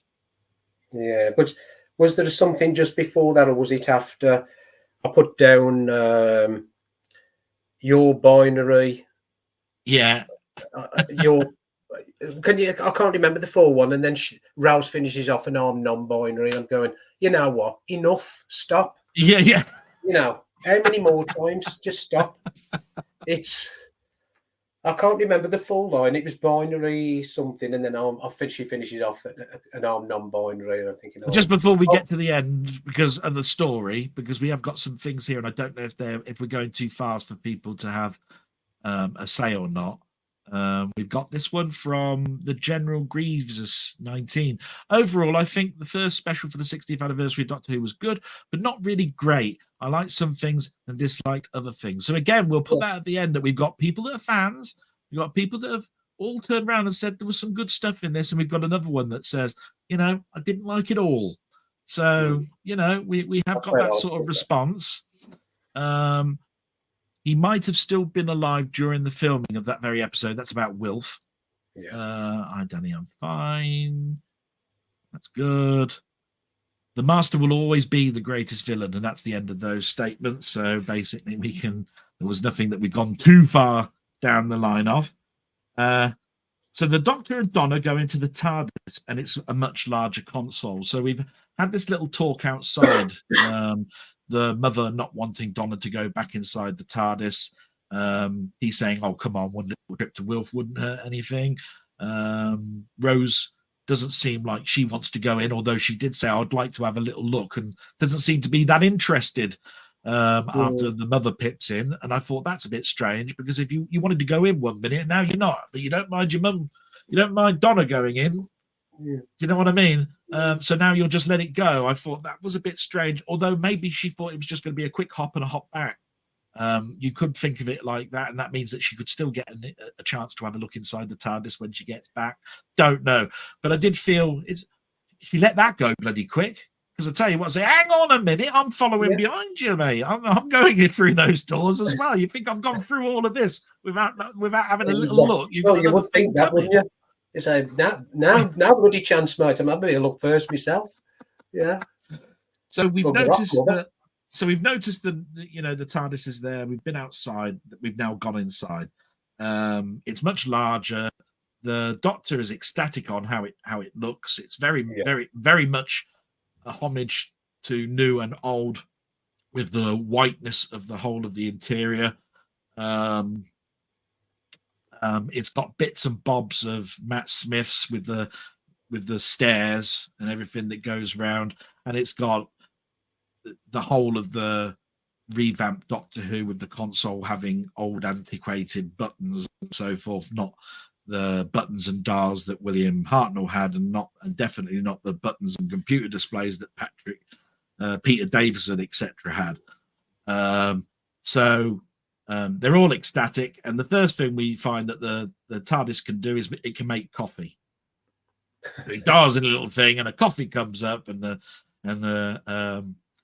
coffee is passed over to Donna. They have another little talk, and unfortunately, Donna is not recognizing the fact that the TARDIS appears to not like coffee being spilt over it, even though it's been underwater and had just about everything dropped in it. In fact, it's had the doors opened while it has been underwater, and the water has been all the way through it, and water has put the fires out and everything else. It seems that the rubber seals have broken this time and has started the whole TARDIS console to be on flames, and the TARDIS is on fire. Cue end titles. Did she throw that coffee on the console? I thought she went like this and it spilt onto the thing, because she was talking and she basically waved her hands, not realizing that she had a cup and saucer in her hands when she was doing it. And it seems very much like the Doctor's not got no rubber seals around any of the buttons and stuff, because the whole thing suddenly starts catching on fire. Yeah, I thought the inside of the TARDIS was nice. It's a bit of a silly statement, nice, but a bit bland. Yeah, White has always had that effect, though, isn't it? I like the Paul McGann TARDIS. It was more like the H.G. Wells type thing, and I mean, I love that. I love any design like in the H.G. Wells type.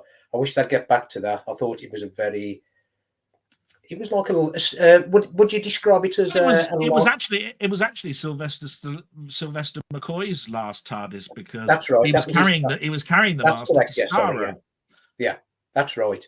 And it was more like a library type setting, wasn't it? It was. Well, the whole point was it was to tell the Americans it's a time machine, and to look like H.G. Wells, something H.G. Wells would have written or drawn together. I love that design. I think it's a beautiful design. Because it even had a time problem, and it came up time malfunction, didn't it, and all that sort of stuff, and there was all clockwork dials. It was very, very much cyberpunk, old clockwork cogs and all of that sort of stuff. It's too big as well. Big, like the inside of a watch, where you see all the dials moving like this. You're going, oh, doesn't that design look brilliant? You look at a digital watch and you just got lights that say it's 10 o'clock.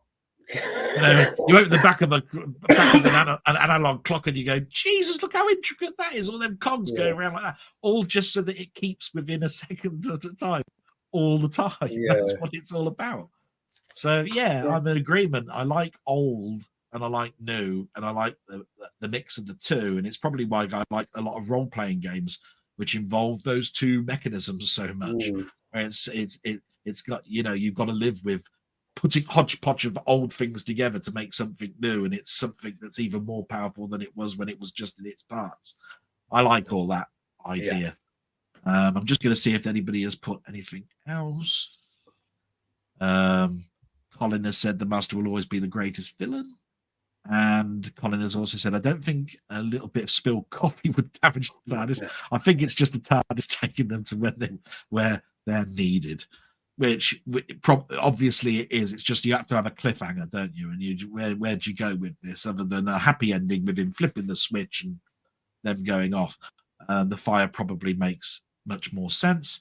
And the last comment is, all week after the Davros fiasco, I felt deflated and had feeling that it would have badly thought out gender and disability agenda. I feel it spoiled all the good things in it.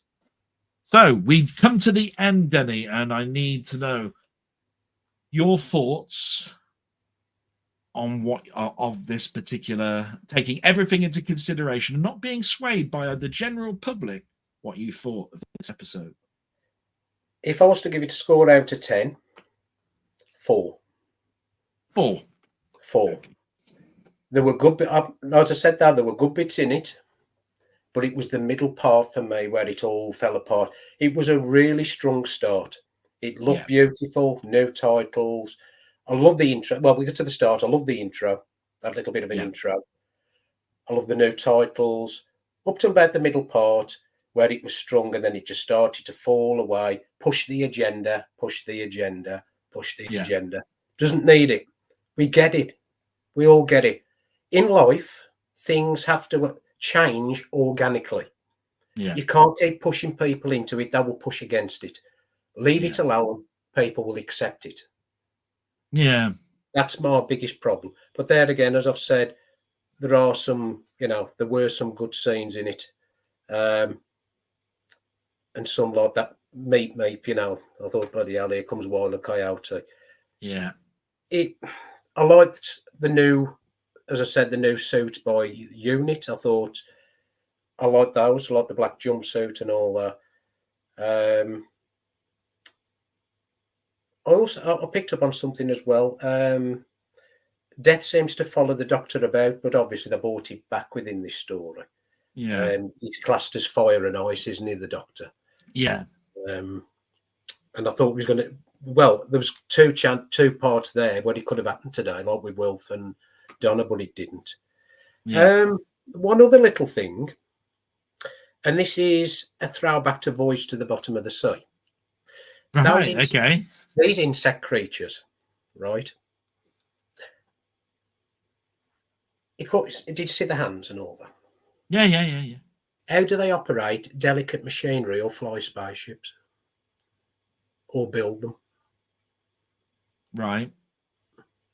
Well, I must admit we haven't had a talk about that before, but it's always come across to me in a lot of stories, and I've always thought that they have either some telepathic element to them, or and that's me just putting a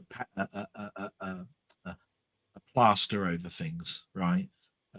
Or the equipment is adapted so that they can use high-end equipment with the least amount of buttons. In other words, they can put something in and there are things in their thumbs that are at micro level where they can operate that type of technology. Because not necessarily not just because you can see the hands like this. We all know if you go at the micro level, there are hairs, there are holes, there are perforations, there are all sorts of things. Who's to say then that if you've got big claws and you put them inside, into two slots on a device, that they're not operating 20,000 buttons, because they've been purposely designed for those types of their hands. But if you say at the end of the day, was I entertained? To a degree, to a degree. Yeah. What they did that was good was good. Yeah. What they did was bad was bad. If Yeah. if they was to tidy up that, he'd have, the Doctor Who would be a hit. Well, you've got to stop with the pushing the agenda for a start. Yeah.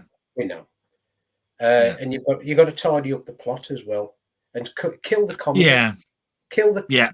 slapstick comedy, and then Doctor Who will be Doctor Who once again. Because for me, at the moment, it's still a parody. This isn't Doctor Who to me. This is a parody of Doctor Who. Yeah. That's how it comes across to me. Do you think it's sort of like akin to the Doctor being on stage? You know, when they did actually take the Doctor off of TV and they actually made a theatrical production, Yeah. and it was almost like pantomime, because I actually did go to the Wimbledon Theatre and watch John Pertwee actually in that Dalek theatrical production. It's like it's behind you, and Yeah. Stop, please stop. It's not Harold Lloyd or Laurel and Hardy. You know what I mean? It's about Doctor. William Hartnell. We had the Daleks introduced, the Cybermen in the 10th Planet, the invasion by Troughton. Then we had the Pertwee years, and there was a bit of comedy within Tom Baker's years, but it never went to slapstick in that sense. And I mean, the best story ever, as far as I'm concerned, Genesis of the Daleks. You put that against any story these days, and it'll still wipe the floor with it. The story was brilliant. The plot was brilliant. Everything was brilliant. Okay, so 4 out of you, not the end of the world. We should just basically return probably a little bit more to basics.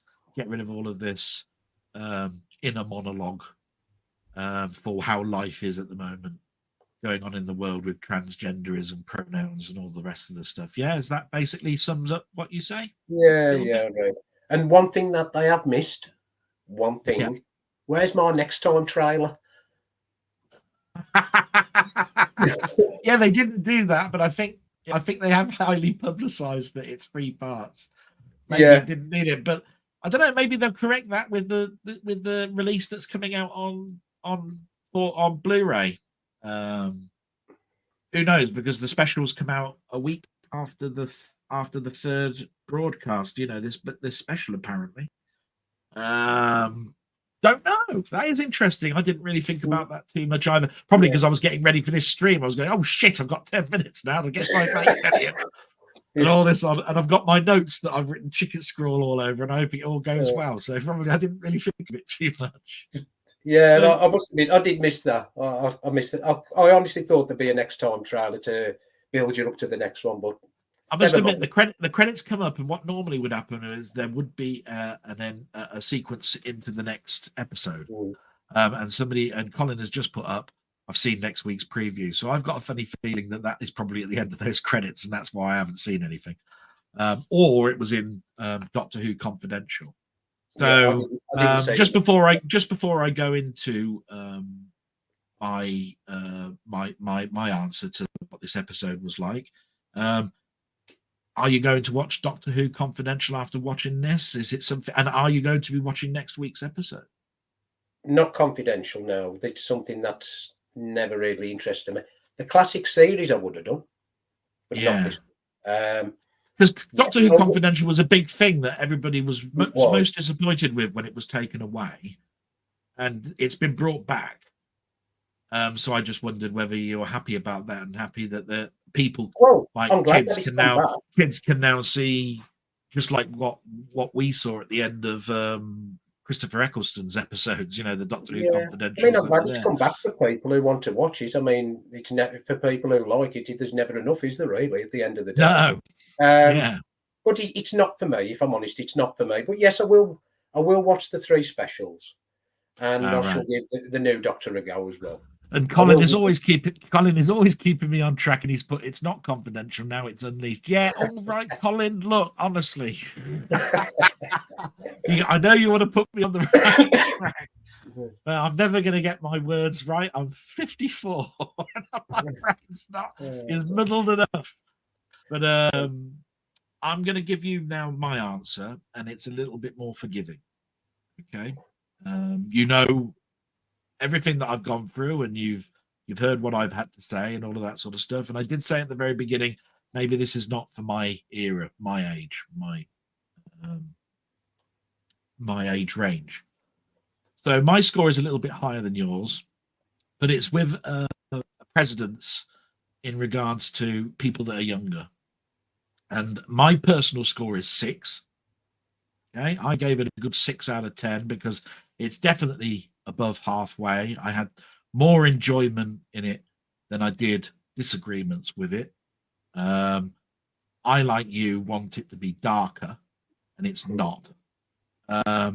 And it also gives a little bit of wriggle room to move that original score of 6 to a 7 or higher if the next 2 stories wrap it up into one big thing and we now know what the whole picture was. Because I could also knock it down. Do you see what I mean? Based on what the next 2 are. If I was a kiddie and I was the parent watching my kiddies watch this, I'm pretty sure they'd be giving this something like an 8 or more. But I would be more turning around and saying to them, yeah, but consider this, kiddies. There's things in here that's gone over your head, and on a further watch you might pick these things up. But the stuff in there that I wanted to talk to you about in my own way in regards to race, how we are as a human race and that sort of stuff. And the story is trying to tell you that in a fun way. And it's sort of like really impeding me a little bit with me being able to tell you. Now, I'm not a parent, so I don't know whether I'm being stupid and foolish here. But if I was watching that, I'd be turning around and saying, I wanted to tell them this myself. You know, that wheelchairs are not evil. You know, that people have got disabilities and all of this sort of stuff. That means that they would continue to write stories where they don't need to write that in. Because just like the parents needed to teach us about the birds and the bees and everything else, there are certain stuff that is just naturally already being taught in schools and doesn't need to be reaffirmed in a program that's supposed to be entertaining. He's the doctor. He's otherworldly. He's an intelligent person. I don't want my doctor to turn around and say, should I be speaking to you in pronouns like this? No. Don't need any of that sort of stuff. So my fat score is a 6. And I can see kids out there now going 9, 10, brilliant, all of this sort of stuff. And if I was an adult looking at it, I'd be going 8, 7 because I wanted to tell that sort of stuff myself. And I'd have preferred them to have a story that was nice and entertaining without having all this woke and other stuff being presented to them. The honest with you, Dardell, I'll guarantee you the main Doctor Who forums, it'll be full of 10 out of 10. Oh, that's the best thing I've ever seen in my life. Fantastic, brilliant. Nothing can be 10 out of 10 or else you can't go any higher. You know what I mean? It's just get a bit of perspective, you know. Probably, which is why I gave it a 6 because I have to turn around and say, look, I'm getting towards now where I'm going 5s and 4s and all of this sort of stuff. There were stories in Jodie Whittaker's area. I scored as low as 3 and all this sort of stuff. And I have to turn around and say, it's leaps and bounds beyond that, but not so leaps and bounds that it's 10s. It's leaps and bounds in the fact that you go a peg or 2, and a peg or 2 is like 5s and 6. You see what I mean? And I'm looking at a story that nobody has seen. It's a trilogy again. It's exactly like Back to the Future. It's exactly like the Spider-Man trilogy. You don't know what the second and third one looks like yet. You don't know what the whole story premise is yet. So you're judging it without knowing this. But I didn't see that many tendrils out there that link into anything that's next week or in the whole blood, apart from one line that says, my boss is not going to be very happy. That's about pretty much the only lead that's in it, which is why I have to be harder and say 6. Because if there'd have been other little bits that I'd have seen through it that link, I'd have gone more because you can see the intricacy. But to dumb it down to the point where there's only one line that feeds you into something that's going on for the next 2, that's it. And that's all I've got to say. So anything that you want to say about this stream, add, before we call it a night. I'll just see if there's anything else that's been mentioned here. Denny Duke says, I think this was a 5 out of 10, some good bits and some bad points. Yeah, that's a good score. Ian says, I think David Tennant was enjoyable and elevated a very average story, which did not need to preach. Yeah. And then Colin says, on the subject of current issues, Doctor Who has done this from its beginnings. This is not new. And yeah, I can agree with that. I mean, Doctor Who is, when somebody turns around and said it's not political, you have to turn around and say bollocks. You haven't watched the show. You know, it's very much like that. So I'm gonna ask you to say your last bit, and then I'm gonna wind it all up, Denny. So anything you want to say about whether you've enjoyed this, want to do more of it? Well, but yeah, I've actually brought my virginity tonight. This is my first time on a stream, so thanks for having me on, Del. My pleasure. So thanks to everybody and everybody's comments. Very enjoyable indeed. So I have to pop on again another time, and we'll discuss another episode. Yeah, I really enjoyed it. I'd definitely like to do something like this again. Totally understand though that it's like, oh bloody hell. No, I think I'd like to give myself a rest for a bit here and probably only come on for the third one or something. I totally get that as well. I think we're going to leave it to the comments. The people in the comments are going to turn around and say, that was enjoyable. That was some insightful things that I didn't think of myself. Or they just don't like the format at all. I must admit, there was an awful lot of me reading out the whole of the show. I was writing down as fast as I possibly can. And with that, I'm going to say thank you so much, Jenny, for coming on. And thank you so much, all the people that have commented. You've actually made my evening. It's been a bit of a stressful time while I've been trying to set all this up. And, you know, I can't thank you enough. So would you like to say your goodbye? And I'll say my goodbye in my normal way then, Denny? Yeah, so Del, thanks for having me on. And thanks to everybody who's commented. And it's nice to get to know you all. So until next time, see you all later. That's brilliant. And I always do my normal, which is thanks everybody for watching and salute. And see you next time. Thanks very much. Bye-bye.